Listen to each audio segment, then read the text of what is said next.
Well, I think it's safe to say that this is going to be quite a long video. So, usually I don't do like show reviews and movie reviews on here, but I just got done watching Edgerunners for the first time, and it kind of blew me away.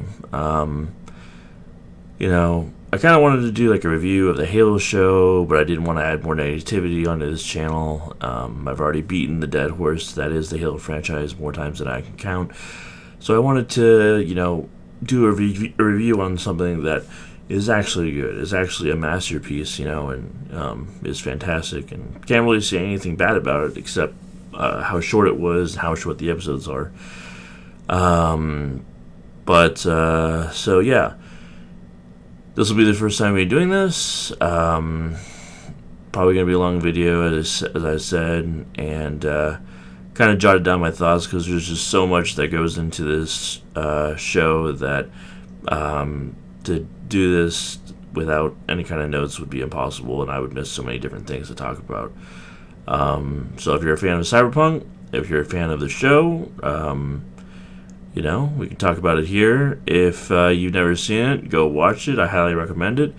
I know it came out in September of 2022, and the reason why I just watched it a few days ago for the first time, I don't know.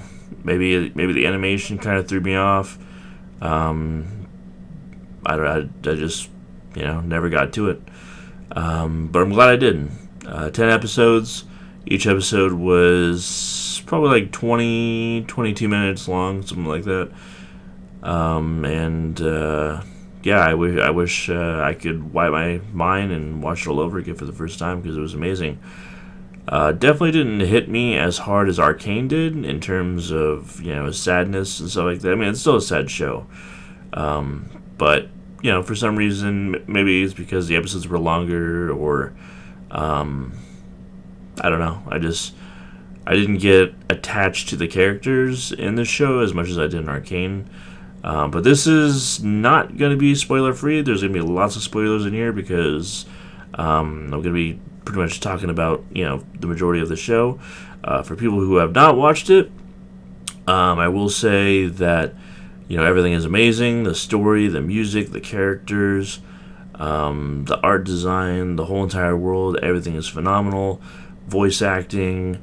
There is not one single reason why you should not watch this show. It doesn't matter if you've played the game or have not played the game. It doesn't matter if you're into shooters and RPGs, whatever. I will say this is a heavily rated R show. It's about as R-rated as you can get. I mean, I would say this is like X-rated. There's lots of nudity, lots of gore. It's as gory as you can get. It's just the animation does a good job of kind of scaling back the goriness and not making it so it's like not as horrific. Due to the style of the animation that they chose to do with this, it's kind of like if you've ever watched the Overwatch Origins short videos, that's kind of the animation that this show is going for it. Or if you've ever seen Halo Legends, the movie, kind of like that. So due to the kind of 2D style of animation they went with, it's not as horrifying and all that. But yeah, go watch it now. It's amazing. But yeah, we're gonna be getting to the nitty gritty here. So if you don't like spoilers, now's your time to click off. And okay, you had your chance. So let's get into it. Let me pull up my notes here, and so this is gonna be the top 10 reasons why Cyberpunk Edgerunners is fantastic. These are in no particular order, just going down the line here. So first thing I want to talk about is the story, kind of where it starts out and all that, and what it leads into. So we start off obviously. Episode 1 with this kid who, he's 17 or 18 years old, and name is David Martinez. Just, a young kid who is going to school, doing the normal stuff that kids do. You know, it starts out really. It doesn't really seem like he has any friends at all. You know, he has some relationship to his Ripper Doc, but you know, it's just business, obviously. And just doesn't seem like he has ties to anything. I mean, he has his mom, no other family members. He's basically living in the hood of Night City. Definitely about the lowest you can get without being homeless. And you know, he goes to school. No one really likes him there. It's it's an Arasaka school for people that are going to be getting into the corporate world. And you can definitely tell that he's a street kid, kind of like how V is in the game, and definitely doesn't belong in the corporate world. But that's what his mom wants to do, and he's obliged to do what his mom wants him to do. You know, kind of like how it is a lot of times where your parents aren't able to accomplish their dreams in their life, and they want you to do kind of that, but they don't see it that way. They just want you to be successful and all that, and there's nothing wrong with that. But you can tell that David really doesn't want to be doing this, and instead he, wants to do something else. And if the story didn't go the way it did, who knows what he would be doing? Probably be hating his life in a few years, being in Arasaka Tower. But things take a turn for the worse. His mom dies. It goes to show you how shitty the healthcare system still is. About 50 years from now, if you don't have platinum service or even gold or even silver, you're shit out of luck. You don't even get visitation hours, and then they just give him his mom's remains and what looks like to be what gym freaks use to get their creatine fix on. And then after that, rent's past due. The only way he can get to his apartment now is by kicking open a vent or whatever. And then one of his classmates kicks his ass, and then he gets a horrible text message from him, and he wants to get this little spine, military grade skeleton spine attached to him so he can kick his ass, and that's exactly what he does. But without going into all the details of the whole entire story, because we've all seen it now. He goes into this gang of cyberpunks, and everyone pretty much dies besides Lucy and the driver. That's the one name I didn't write down, was the driver. The freaking driver. I think his name was Falco, and he was voiced by the same guy that voices McCree in Overwatch, and he also voices Levi in Attack on Titans. Phenomenal voice actor. So yeah, the game is Cyberpunks, and it's like some moments you think everything's gonna be all right. Other moments, when it reminds you where you're at in Night City, that shit can hit the fan at any time. I really like the scenes of them partying and stuff. Good vibes, especially when the music was playing. And I kind of like how each character had their own thing going, good or bad, except Rebecca. She always seemed like Rebecca and Pilar. They always seemed to be having a good time. They didn't really seem to have any like negative emotions going on. Nothing terrible in the backstory. And I actually kind of like how they didn't really dive into everyone's backstory. It would have been cool to have the episodes longer that way. But I feel like some characters didn't really need to have a backstory, because Pilar and Rebecca, you can just tell they've kind of always been that way, just good vibes, always having a good time, not letting anyone kind of bring them down. And then last few episodes, Main goes crazy with cyberpsychosis, and I just realized this last night that he actually did not kill freaking what's her name? I keep forgetting her name. Dorio. He's actually not the one that killed Dorio, and it's kind of hard to tell from the scene. But Dorio actually, right before, like a split second before she died, stuck him with one of the medical syringes that helps with cyberpsychosis, and it kind of knocks him out of it. And because she did that, let down her guard, she got shot in the head a couple times by the police. And when he came out of cyberpsychosis, he thought he did it, and then threw her onto the stack of barrels that he was going to blow up and all that. His own way of making a pyre. And then David rushes in, wants to save him, and then it takes a few times, but Maine is able to get him to get out of there, go back to Lucy, and then we do a time skip of about a year.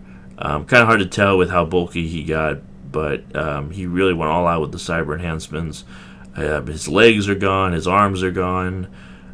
There's all robotic now, and probably the only organicness that's left is, a good portion of his head. Probably has some internal organs left, but he is fully decked out now in cybernetic enhancements.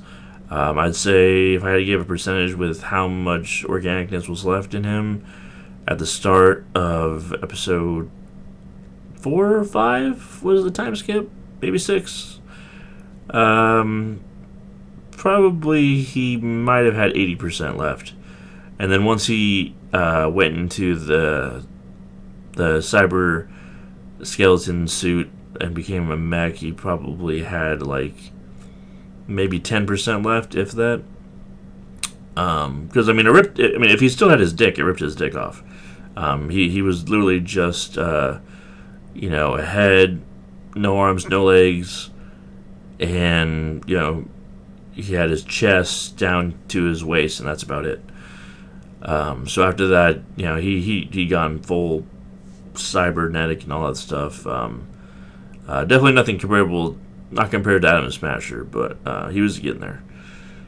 And then, at the end of it, Lucy was able to make it to the moon. And people are saying that David didn't die, just because when Adam Smasher shot him, it went off, and he's the only one that we didn't see the body, because we saw it when Pilar died. We saw his body, Dorio, Maine. Let's see, because we saw everyone's body when they died, showing us that they have actually been killed. So let's see. Rebecca, Kiwi, Dorio, Maine, Pilar, Gloria. Let's see. Well, Gloria was still alive when we saw her body, but he had her remains and all that. Fair. Oh, and that's one thing they didn't talk about is he never spread her ashes or remains or anything like that. He always kept it.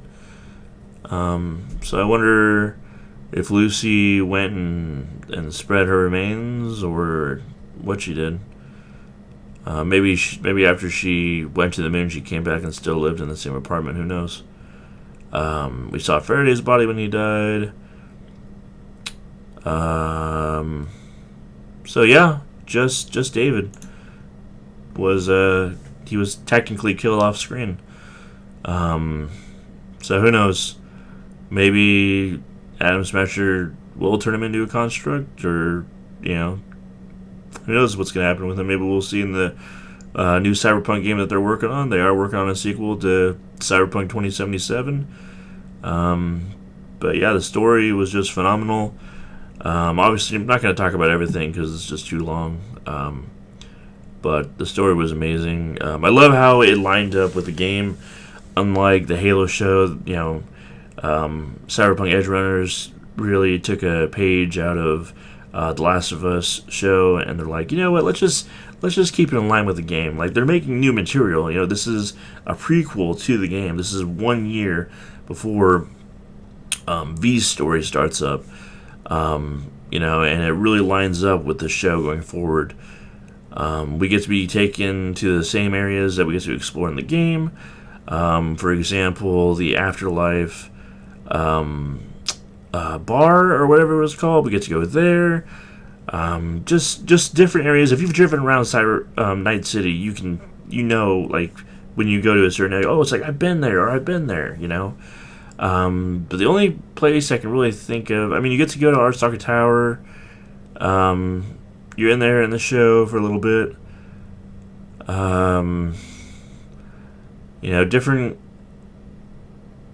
Different clubs are shown.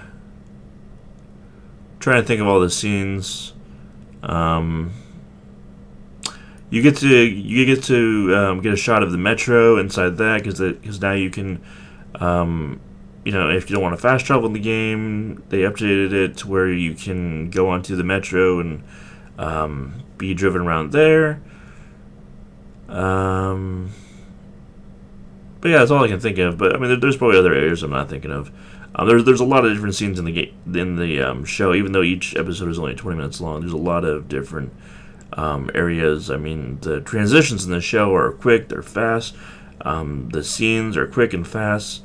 So the writers, they're just like, how can we pack this and that into a 20-minute episode. They did a really good job of doing that. Just so the audience doesn't get bored, obviously. But looking at the Rotten Tomato, the audience and the critics viewing it, I don't think you're really not going to find a better rating than what they gave the show on their website. Everyone loved this show. Everyone. No one gave it. I didn't see one single bad review. I couldn't find one. The show just had everything going for it. Moving on to the characters, I kind of just talked a little bit about them, but David, young guy, had a lot of stuff going for him, a lot of potential. Adam Smasher technically killed him. He kind of, if you want to think of it in a different way, David kind of killed himself by just not stopping, just constantly cybernetically enhancing himself, getting more enhancements, and just discarding his old self day by day. And then you had Lucy, who definitely not as cybernetically enhanced. She's a net runner, so she obviously has the port in her back of her head. More cybernetically enhanced in the head than anywhere else, but most of her is still organic. I would say most of the characters in this show are still pretty organic. Besides Maine and David. Kiwi, she's a little bit more cybernetically enhanced than Lucy was. Pilar, he had his arms. He was not as cybernetically enhanced as Maine was. But he was definitely probably above average. Gloria, she wasn't really cybernetically enhanced. She didn't have the money. She was spending all of her money on her son David, and for his future. Faraday, he had the triple eyes going for him. If you didn't know, Faraday is voiced by Giancarlo, who he plays Gus in Breaking Bad, and he's also in Far Cry 6, and a whole bunch of other stuff. So that was different, and it was kind of interesting to see how he was going to do the voice for Faraday, because Faraday is just a white dude, and you can tell he kind of had to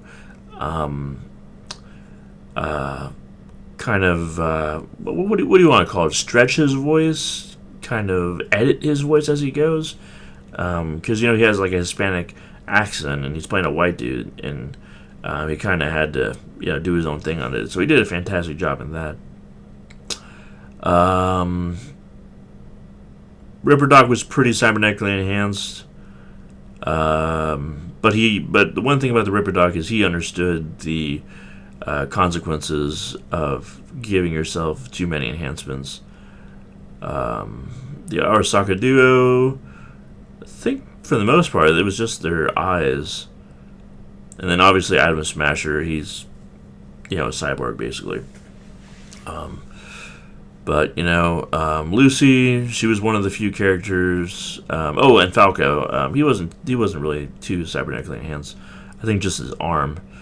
And then he obviously lost an arm to Adam Smasher, so there you go. But Lucy, one of the few surviving members of the group, she made it to the moon, and she made her dream come true. But as a lot of people have said, by the end of the show, David became her moon, and she really couldn't care less about going to the moon once she met David and their relationship developed. And I think at the end of it, she was just going to the moon for David and not for herself anymore. And all she wanted back was David. Rebecca, who was my favorite character and really the most devastating loss for me in the show, was her. How Adam Smasher just comes down from the sky and just lands right on top of her. I don't think she knew. A lot of people have also said this. I don't think she knew that was Adam Smasher. She just, that was just her character. Whenever she saw an enemy, she, no questions asked, she would just unload and start shooting. So she saw an enemy in the sky, couldn't tell who it was. It's basically nighttime, and Adam Smasher's decked out in black, so it's even harder to see who it is. And she just sees someone coming from the sky, doesn't recognize, starts unloading, and unfortunately, she meets her end. And if she knew it was Adam Smasher, I'm pretty sure she would have gone out of the way. Everyone knows who Adam Smasher is. There's no one really that can take down Adam Smasher. V did in the game, but so it really sucked. I will say for most of the characters, it's good. I guess the silver lining is that they all died relatively fast. They weren't in any pain when they died. David, if he did die, probably did. He died to a bullet to the head, quick, but he did get ripped apart by Adam Smasher by the end of it. Rebecca, quick and easy. She was dead as soon as Adam made contact with her. Kiwi, she betrayed the group, so obviously, her death is going to be a little bit slower, more painful. She died with a couple bullets in her head. Dorio, bullets to the head. She died instantaneously. Maine took himself out with a bunch of bombs, died instantaneously. Pilar, he died to a huge bullet shot from a Cyber Psycho to the, it's like right here underneath his chin, through his head, head exploded basically, so he died immediately. Gloria, she didn't die immediately. It's kind of hard to say how she died. She got flung from the car through the windshield, I guess, and who knows? They didn't really go too much in detail on really what killed her. The car was obviously flipped over when they went to show David.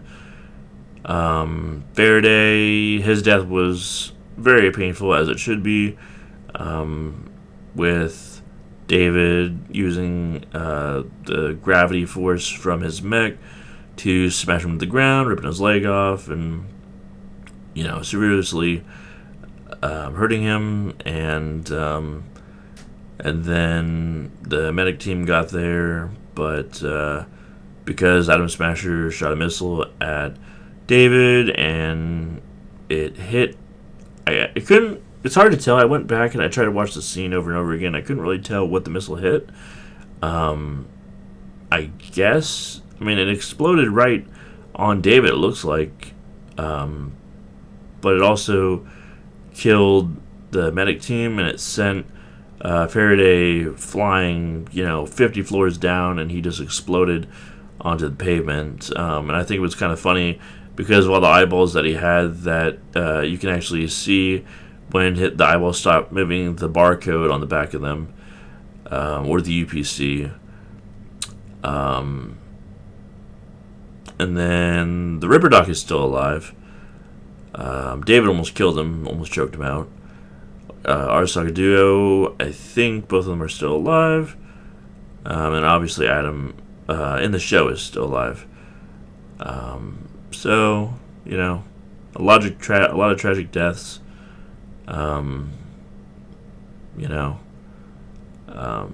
Kiwi, she was also a netrunner who brought in Lucy to the gang.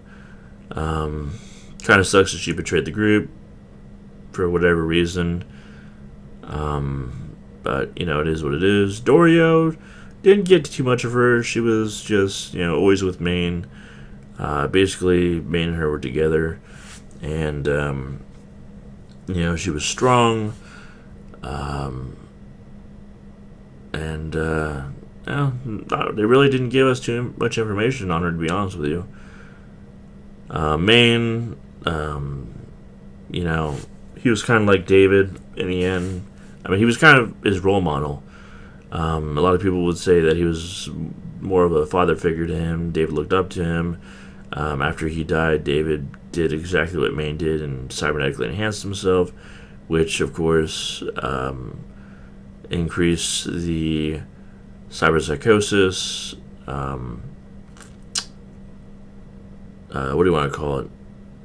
The cyberpsychosis episodes to be more frequent, and technically he met the same fate as Maine did, where if he didn't enhance himself so much, maybe he would still be alive. Maybe he wouldn't have made certain decisions. Who knows? But, he's 18. He's a kid. What are you going to do?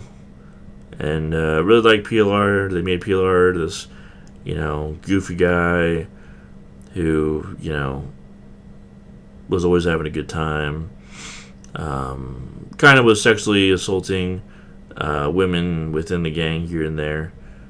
And then you had Gloria, who we didn't get too much time on. She was David's mom, and she was also paramedic, or whatever you want to call them, and she would take the military enhancements or any kind of enhancements that she get her hands on off of the dead that she was dealing with, and she would sell for more money, and she was selling to Maine. And it's kind of ironic that Maine got in contact with David after that, and it was only a couple days after Gloria died that I want to say, everything before the transition probably happened within like a week as well.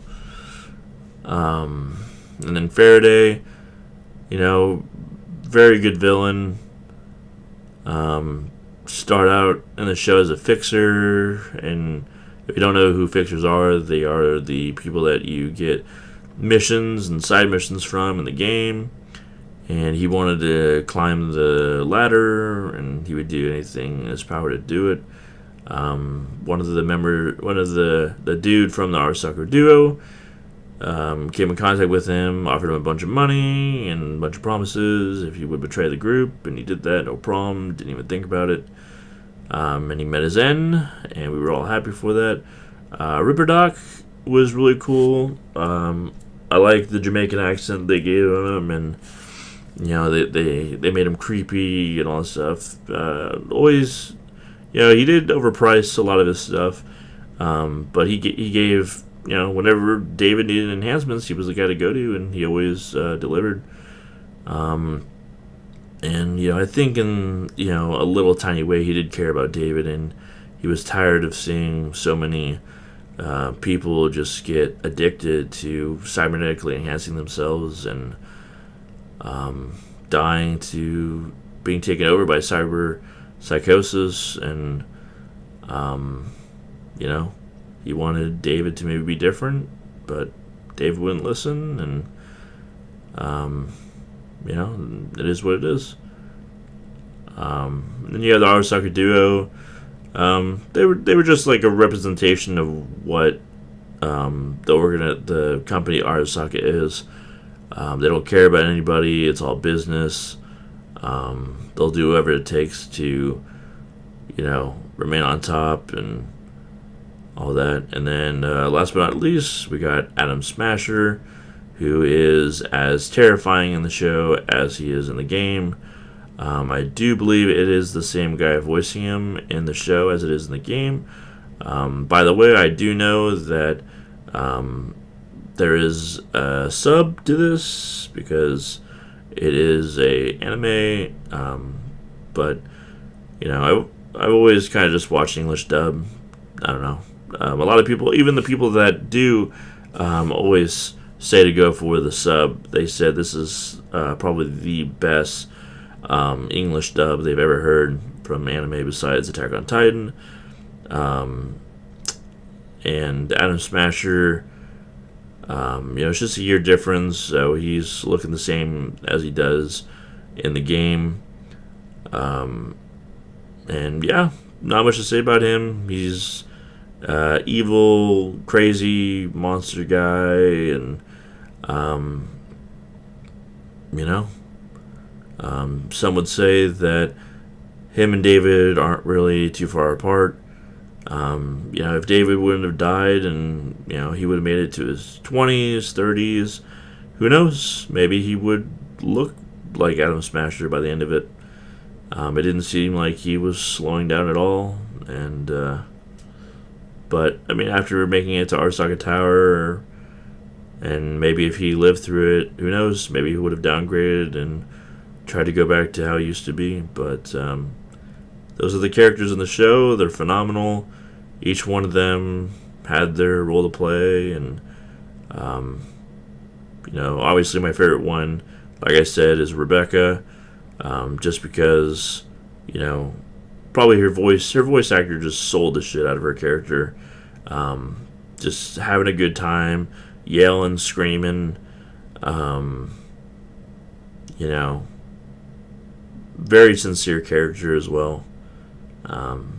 But yeah, those are the characters, and they are phenomenal. Reason number 3 is the music. The music is fantastic. I highly recommend going on YouTube and just searching up the soundtrack for Edgerunners. Each song is just phenomenal. Obviously, the most popular one is, I think it's called I Really Want to Stay at Your House or something, and that song has been overplayed so many times. I think they played it like 3 or 4 times on the show, and, definitely played at the right times, and yeah, I probably couldn't think of a song that's better fitting in the moment. But the music just, it really, really did. It was kind of just like the cherry on top in certain situations. Number 4, I love how the show made fun of early game glitches. When Cyberpunk first came out, if you weren't there, basically it was as bad as the launch of Master Chief Collection, if not worse.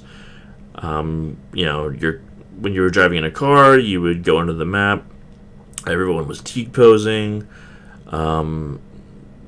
Shots were not hitting the target that you were aiming at.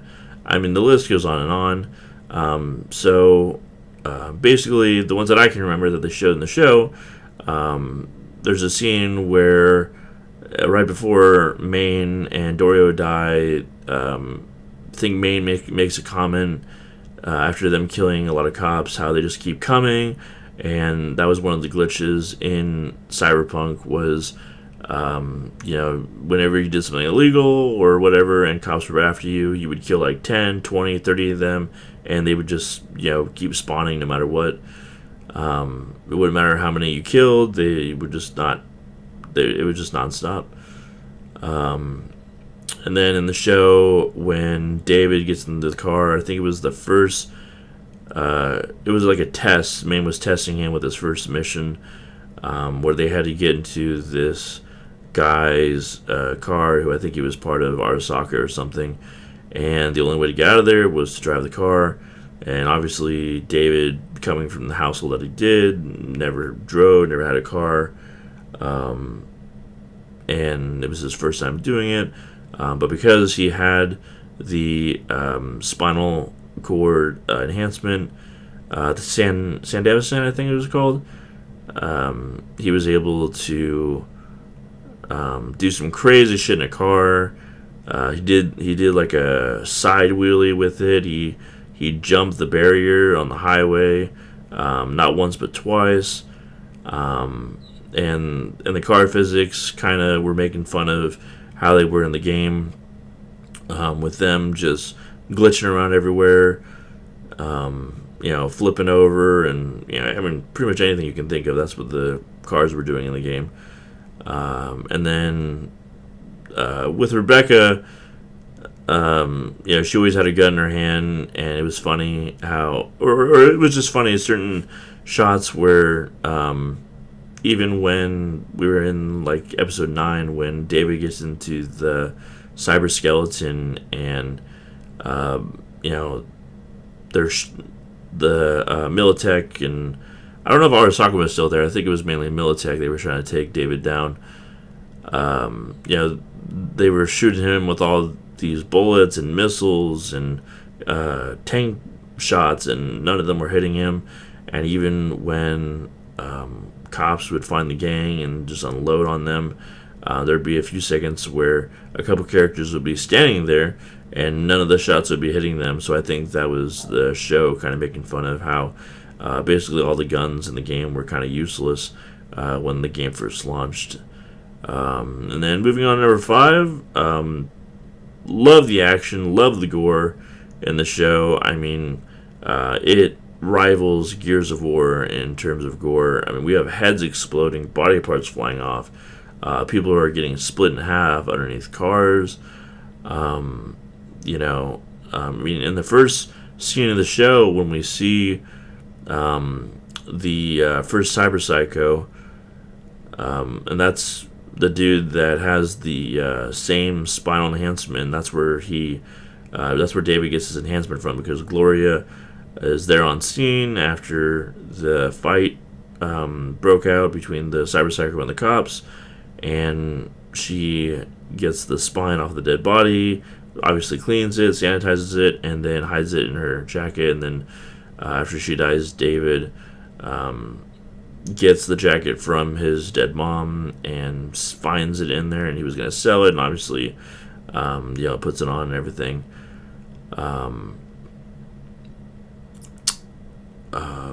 Where was I going with this? I was going to say that in the fight, the dude, I think his name was James Norris or something, he was a cop that went psycho. He had this enhancement in his kneecap that it was kind of like one of the blades that comes out of your arm that you can get in the game, and it just tore this cop right in half. He just pointed his knee at the cop, and it just split him in two like it was nothing. And then there was this other scene where one of the guys that was chasing David on a motorcycle while David was in the car finds him at the meeting spot of the gang, kind of one of their get-together spots, one of the hideouts, and right before he's gonna probably split David in two, Maine shows up in his car and just blows the dude. I mean, there's not a piece of him left. He just activates his cybernetic arm cannon enhancement and just blows the guy into nothing but blood. So, I mean, like I said, if the animation was, more dimensional, it would be pretty freaking crazy. But this is about as gory as you can get, besides Mortal Kombat and like sawing someone in half. I mean, the gore in this game. The gore in the game is phenomenal. Yeah, the gore in the show is just absolutely crazy. Tons of action scenes. It's just you're on your seat for all of it, hoping that none of the characters die, and it's kind of funny how it's actually during the downtime in a lot of episodes that the characters die. Um, you know, I'm trying to think. Besides Dorio, yeah, most of them die in the downtime of the show when like no action is happening. A lot of the deaths are surprising when they happen. Um, Number 6, heavy focus on cyberpsychosis. Um, cyberpsychosis is when you have way too many cybernetics in your body, and they never really discuss it. I try to look up information, and no one really knows what causes cyberpsychosis, like internally, whether it be some kind of glitch in one of your enhancements, or if it's just your body or your mind kind of rejecting them. Not sure, but they do say that like the more crazy you are or something, the less that you're gonna go into cyberpsychosis, which is kind of ironic. That's probably why Item Smasher, as robotic as he is still able to maintain who he is as a person, because he's not emotional. He is, he's crazy, but he is about as sane as someone can be with all those enhancements. He's focused, and while David is very emotional, and blood pressure goes up, and probably blood pressure has a lot to do with increasing the chance of becoming a cyber psycho. Is you just become unhinged, and your mind is just firing off nonstop neurons and all that stuff. And probably the more activity that's going on in your brain, that probably also helps cyber psychosis along as well. So people that keep calm, that are relaxed, that don't stress, they probably won't become a cyber psycho, or will have less of a chance of becoming one. And they also say in the show, or in the game, that if you just have like your arm enhanced, you're not going to become a cyber psycho. If you have your arm and your leg, you're not going to become a cyber psycho. But if you have even one enhancement attached to your spine that's attached to your brain, you could become a cyber psycho. And that's why they tell David at the beginning to use the the skeleton that he got from his mom like once or twice a day, but he's using it 8, 9, 10 times a day, which is why his nose is always bleeding and stuff, and he's just basically destroying himself from the inside out. Number 7, I talked about it a little bit, but the voice acting is phenomenal. And that helped along becoming attached to a lot of these characters. Every voice actor killed it. Obviously, Rebecca, her voice actor, was just going crazy in the booth.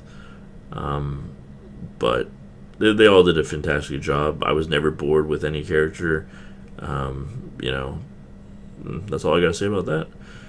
Number 8, I think it's pretty cool how with Lucy, with Kiwi, with some other Netrunners that they showed in the show, we got to see from their perspective what it looks like when a Netrunner goes into the web and presses a bunch of buttons, and it's kind of like in Halo Wars 2, if you ever played that game, the cinematic where Isabel goes into the Covenant carrier, and you can kind of see from her point of view as an AI what it looks like when an AI goes deep into a ship or a machine and corrupts it or takes control of it.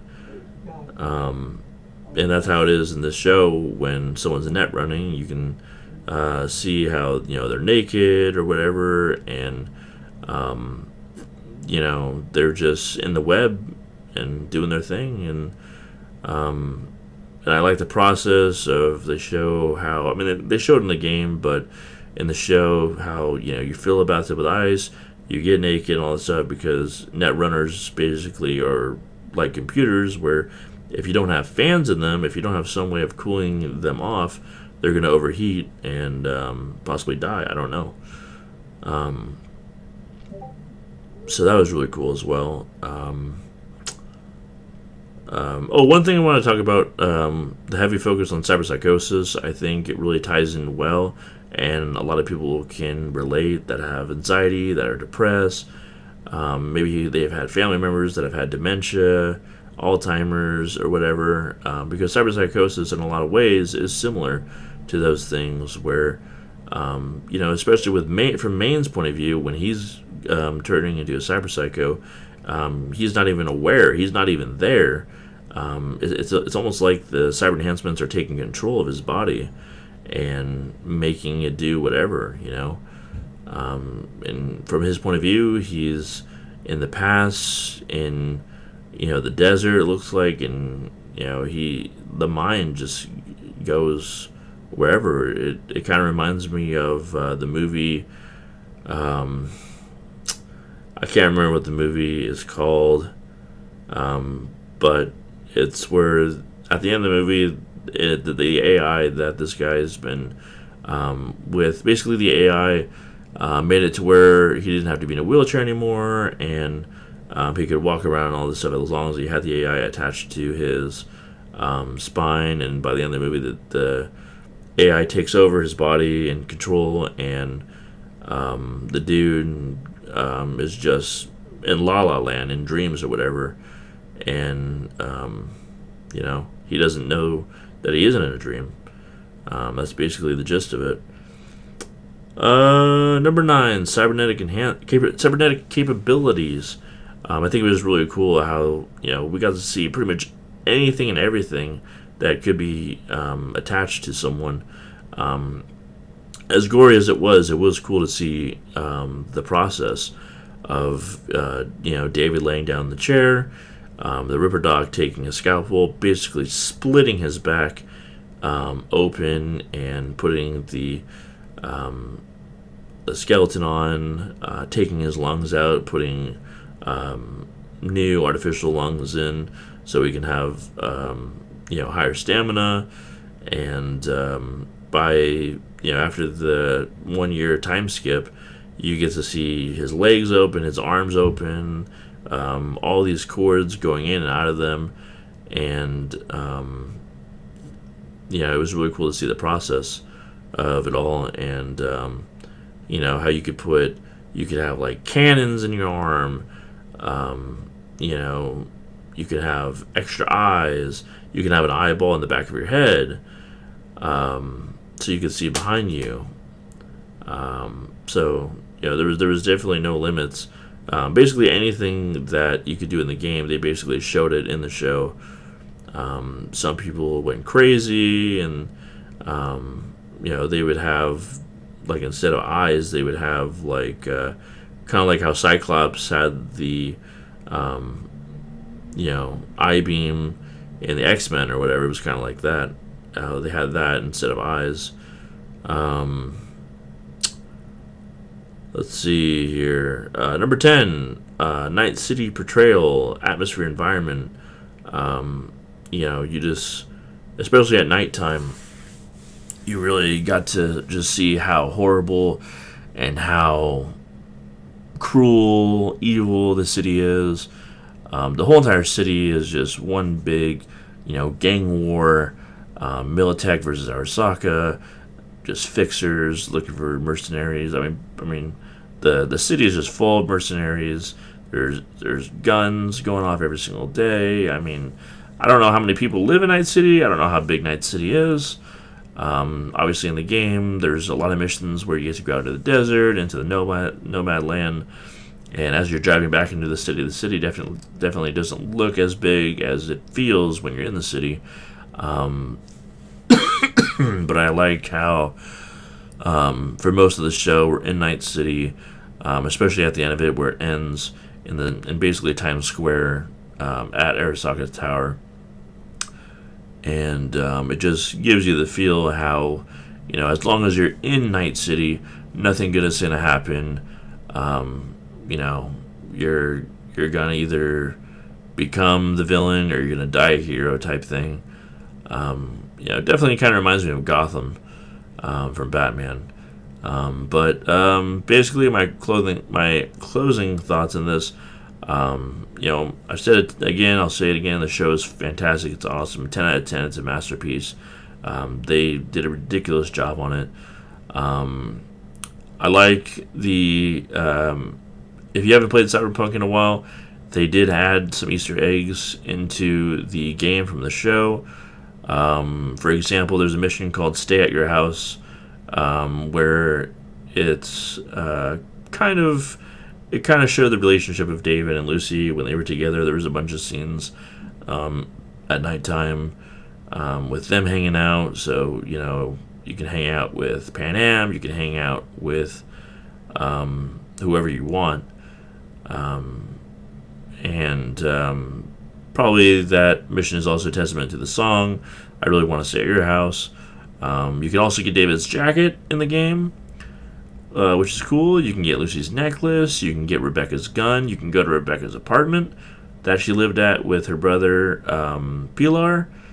And her gun is just how it is in the show. Huge freaking recoil. Does a lot of damage. And I'm sure there's other things that I miss that are in the game as well. I think you can go to the apartment that David had with Lucy towards the end of the show as well in the game. And the last thing I will say is there probably is not going to be a season 2. The people in charge of the show said they kind of just wanted it to be a one-off, which is a good thing because we all know we can list non-stop shows, non-stop games where they just wouldn't stop. They kept coming out with sequels. They kept, season 4, season 5, season 6, and eventually the show, the games just turned into just garbage because they just would not stop. They had to keep making money off of the same franchise, and I think it's good when. I don't think a season 2 would be bad, because there are some questions that are unanswered. But they are either maybe eventually going to make a season 2, or they could just be saving the answers to those questions for the next Cyberpunk game that they're working on right now. But either way, I'm definitely going to be rewatching the show a lot, probably, But yeah, that's all I got to say about it. I can't. Other than the episodes being short, I can't think of anything bad to say about this show. This show has got everything that you could ask for in it: a great story, a great world to host that story, amazing characters that you can become attached to, great music to support the situations, the scenes, great transitions. Even though each episode is only 20 minutes long, I would say you're in one location for maybe a minute at the most, and then you're in another one.